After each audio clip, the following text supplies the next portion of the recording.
আসসালামু আলাইকুম deer business learners বন্ধুরা। আজকে আমরা এডিআর প্রসেস নিয়ে একটা আলোচনা করব।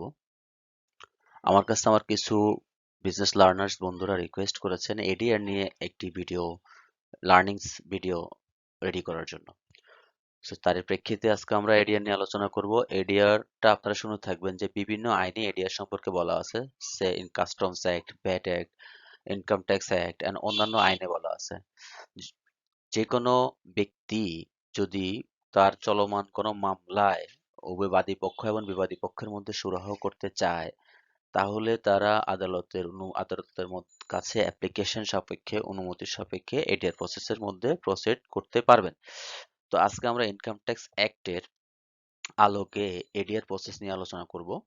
ইনকাম ট্যাক্স অ্যাক্টের চ্যাপ্টার 20 সেকশন 296 থেকে 307 পর্যন্ত এডিআর নিয়ে আলোচনা করা হয়েছে।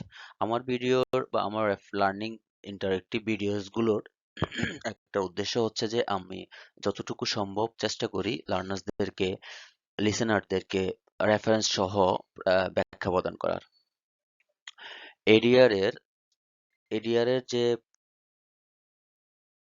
কন্টেন্ট গুলো আমরা আজকে আলোচনা করব তা হচ্ছে কে এডিআর এ অ্যাপ্লাই করতে পারবেন, কিভাবে করবেন, এডিআর করার কন্ডিশনস কি, রিপ্রেজেন্টেটিভ কে হতে পারবে, রিপ্রেজেন্টেটিভের দায়িত্ব কি, এডিআর এডিআর এর ফ্যাসিলিটেটর কারা হতে পারবেন, ফ্যাসিলিটেটরদের ফিস কি দিতে হয়, ফিস কি, একই সাথে এডিআর সেটেলমেন্টের প্রসেস কি, ডিসিশনসটা আপনাদের কিভাবে প্রেজেন্ট করতে হয়, এডিআর চলাকালীন সময়ে লিগ্যাল প্রসিডিংস যেটি চলমান আছে সেটি সাসপেনশন কিভাবে হয়ে যায়, লিমিটেশনস কোনো আছে কিনা, কি কি লিমিটেশন আছে, bar on suit or prosecutions, effect of agreement and post verifications of the agreement by the NBR authority.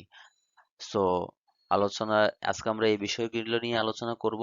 আপনারা আহ, আশা করি পুরো ভিডিওটি শুনবেন। আপনাদের কোনো কোশ্চেন্স থাকলে জানাবেন, কোনো সাজেশনস থাকলে জানাবেন, কোনো ডেভেলপমেন্ট এরিয়া থাকলে অবশ্যই জানাবেন, কোনো ভুল হলে সেটা অবশ্যই আমাকে ইনফর্ম করবেন।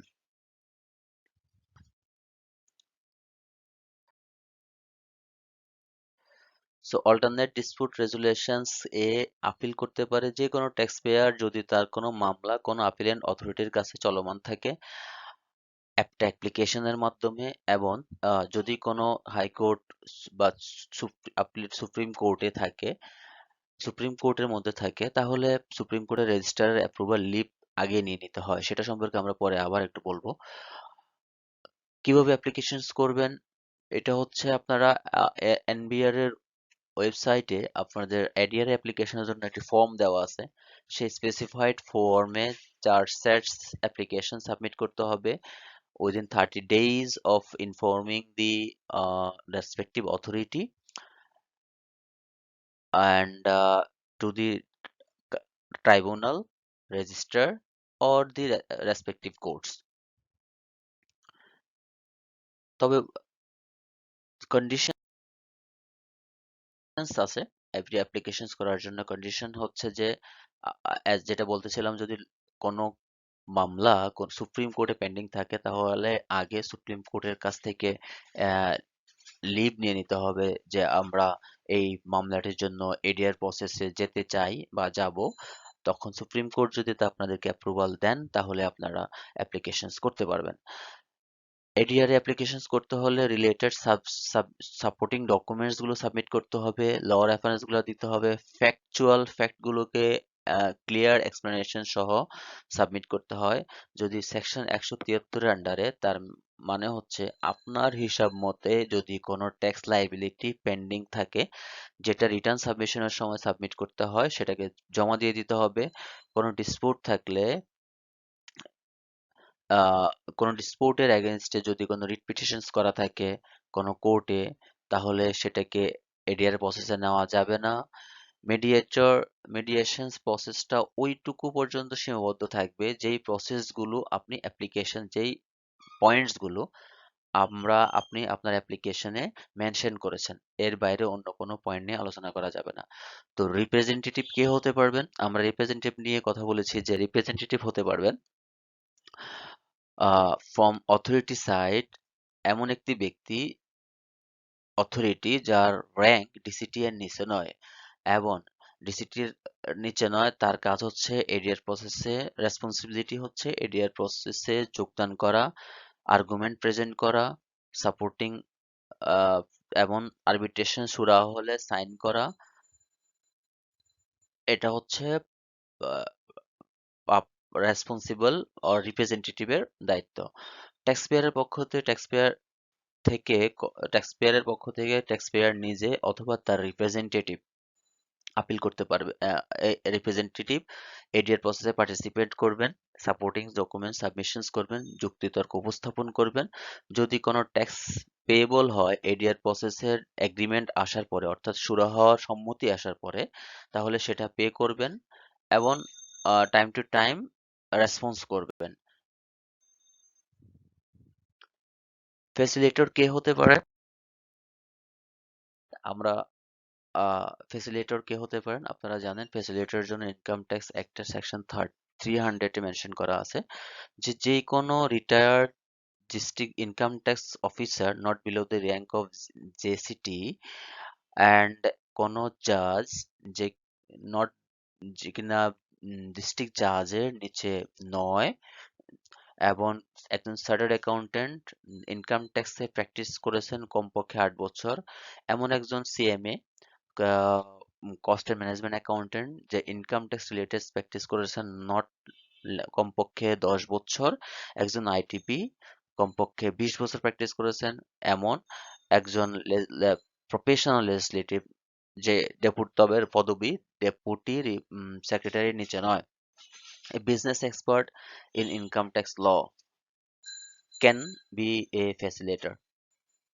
এবং আমরা যেটা বলতেছিলাম ফি কত হবে, একজন একজন ফ্যাসিলিটেটরের ফি হবে যেই পরিমাণ অ্যামাউন্টের জন্য, ডিসপুটেড অ্যামাউন্টের জন্য আপনি অ্যাপ্লিকেশন করেছেন তার 10% অথবা 50,000 টাকা, এই দুইটার মধ্যে যেটা কম সেটা। তবে এই ফি কোনো অবস্থাতেই 5,000 টাকার নিচে হতে পারবে না এবং এই ফিটা গভর্নমেন্ট অথরিটি এবং অ্যাপ্লিক্যান্ট সমান হারে প্রদান করবেন। আমরা প্রসেস কি হবে এডিআর প্রসেসের? তো এডিআর প্রসেসের অ্যাপ্লিকেশনস এর পরে প্রথমেই ইনকাম ট্যাক্স ফ্যাসিলিটেটরের কাজ হবে সেটা ডিসিটিকে ইনফর্ম করা এবং তার সম্মতির জন্য তাকে ইনফর্ম করা যে এই বিষয়গুলোর উপরে এডিআর চলমান থাকতে পারে কিনা, এই বিষয়ে তার অপিনিয়ন জানানোর জন্য উইদিন 5 ডেজ এর মধ্যে। যদি 5 দিনের মধ্যে না জানায় তাহলে ধরে নেওয়া হবে যে ডিসিটির সম্মতি আছে। তারপর ফ্যাসিলিটেটর উভয় পক্ষকে টাইম টু টাইম নোটিফাই করবেন, হিয়ারিং এর জন্য ডাকবেন, হিয়ারিং চাইলে স্থগিত করতে পারবেন, অ্যাডজর্ন করতে পারবেন, ডকুমেন্টস এর জন্য কল করতে পারবেন। যদি ফ্যাসিলিটেটর মনে করেন যে এই ডিসপুটেড পয়েন্টগুলো নিয়ে বিশদ হিয়ারিং এর জাস্টিফিকেশনস এর দরকার আছে, যাচাই বাছাইয়ের দরকার আছে, তাহলে চাইলে তিনি ইনকাম ট্যাক্স অথরিটির মধ্যে এটাকে ইনকোয়ারি করাতে পারবেন। ফ্যাসিলিটেটর উভয় পক্ষকে অ্যাসিস্ট করবেন যাতে করে উভয় পক্ষ একটি এগ্রিমেন্টের মধ্যে অর্থাৎ সম্মতির মধ্যে আসতে পারে। এডিআর এ যদি ডিসিশন হয় এবং যদি উভয় পক্ষ পার্শিয়ালি অথবা ফুললি সম্মত হয় কোনো একটি পয়েন্টে, তাহলে ফ্যাসিলিটেটর এটাকে রেকর্ড করবেন। এটা ট্যাক্সেবল, ট্যাক্স পেয়েবল আর রিফান্ডেবল থাকলে সেটাকে মেনশন করবেন, পেমেন্টের রিজন, পেমেন্টের ওয়ে বলে দিবেন এবং অ্যাপ্রোপ্রিয়েট ম্যাটার অন্য কোনো বা গুরুত্বপূর্ণ ম্যাটার থাকলে সেটাকে উনি রেকর্ড করবেন। এডিআর প্রসেসের যেটা এভিআর প্রসেসের যদি পরবর্তীতে এমনভাবে প্রমাণিত হয় যে আহ, কোনোভাবে মিসরিপ্রেজেন্টেড ডকুমেন্টস অথবা ইনফরমেশন অথবা ফ্রড ইন্টেনশনে এডিআর প্রসেস কমপ্লিট হয়েছে, তাহলে এই ডিসিশনসটা ভয়েড হবে। যদি কোনো এগ্রিমেন্ট আসে তাহলে এই এগ্রিমেন্ট উভয় পক্ষকেই সাইন করতে হবে, সম্মতি আসলে উভয় পক্ষকেই সাইন করতে হবে। হবে। যেখানে কোনো সম্মতি হবে না বা সম্মতি হবে না ফর এনি যে কোনো কারণে, whatever the reason, then the facilitator এই অসম্মতির কারণটা ১৫ দিনের মধ্যে রিলেটেড পার্টিদেরকে কমিউনিকেশনস করবেন, জানাবেন এবং রিজনটা বলবেন যে কেন এই প্রসিডিংসটা কমপ্লিট হয় নাই। যদি কোনো এডিআর অ্যাপ্লিকেশনের ৩ মাসের মধ্যে সলিউশনস করা না হয়, তাহলে ধরে নেওয়া হবে যে এখানে কোনো এগ্রিমেন্ট হয় নাই, অর্থাৎ অ্যাপ্লিকেশনসটা ফেইলড হয়েছে। দ্যাট মিনস একজন ফ্যাসিলিটেটরকে এডিআর প্রসেস অফকোর্স ৩ মাসের মধ্যেই ক্লোজ করতে হবে। আর যদি সাকসেসফুলি কোনো এডিআর সম্মতি হয়, তাহলে ১৫ দিনের মধ্যে সম্মত হওয়ার ১৫ দিনের মধ্যে ফ্যাসিলিটেটর এটিকে সাইন করা ওয়েব সকল পার্টির কাছে এটিকে কমিউনিকেট করবেন।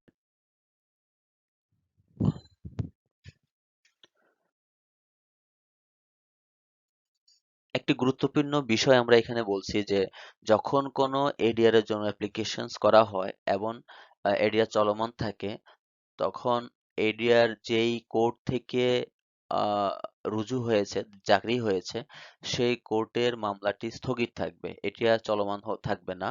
কোনো এডিআর যদি আহ, ইয়ে আপনার কোনো এডিআর যদি অ্যাকসেপ্টেড হয়, কমপ্লিট হয়, পরবর্তীতে বাদী অথবা বিবাদী কেউ এটা নিয়ে কোনো প্রকার চ্যালেঞ্জ করতে পারবেন না। এডিআর এর এডিআর এর আরেকটি গুরুত্বপূর্ণ বিষয় হচ্ছে কোনো আইনে এই আইনের অধীনে এই এডিআর প্রসেসটিকে আবার রিওপেন করা যাবে না। তবে শর্ত থাকে যে যদি আহ, আগেও আমরা বলেছি ফ্রড অথবা মিসরিপ্রেজেন্টেশনস অথবা রং ইনফরমেশনস আলোকে এডিআর সম্বন্ধ হয়, তাহলে সেটিকে রিওপেন করা যাবে। লিমিটেশনস অফ এডিআর: যখন একটি এগ্রিমেন্ট বা সম্মতি হয়নি পুরোপুরিভাবে, পার্শিয়ালি ভাবে, তাহলে যে পার্টি অ্যাপ্লিকেশনস করেছেন সে সংশ্লিষ্ট আপিল অথরিটির কাছে আবারও আপিল করতে পারবেন এবং তার যে আপিলটি চলমান ছিল সেটি পুনরায় চালু হয়ে যাবে।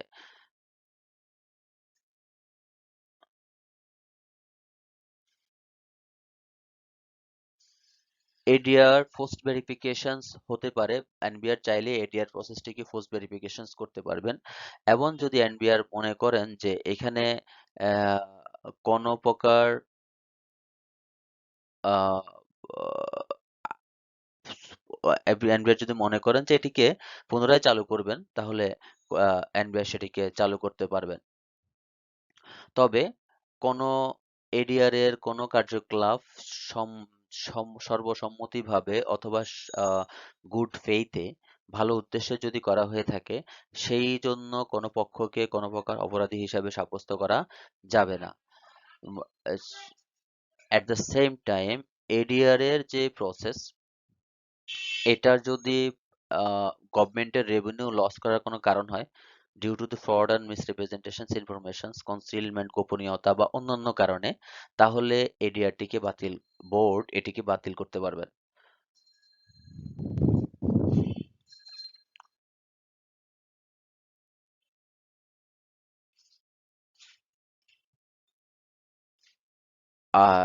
ফাইনালি বন্ধুরা, আপনাদের আহ, এটুকুই ছিল আমাদের এডিআর নিয়ে আলোচনা, সংক্ষিপ্ত আলোচনা। যদি এডিআর নিয়ে আপনাদের কারো কোনো কোশ্চেন্স থাকে অফকোর্স কমেন্ট করবেন, জানাতে ভুলবেন না। ধন্যবাদ। ভালো লাগলে লাইক করবেন।